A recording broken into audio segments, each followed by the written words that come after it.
Hello guys, in this video I'm going to show you how to choose the balance you want to spend from on Revolut.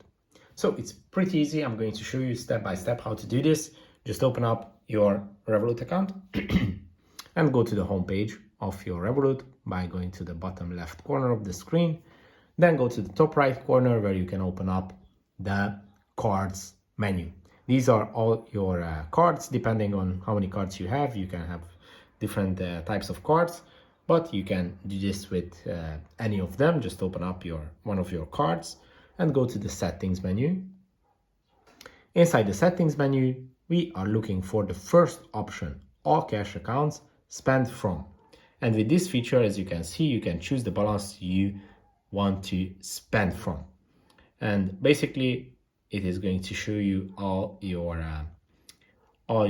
accounts, cash accounts or crypto accounts, and you can just basically select any of these, and from that point the card is going to use that account to spend money from.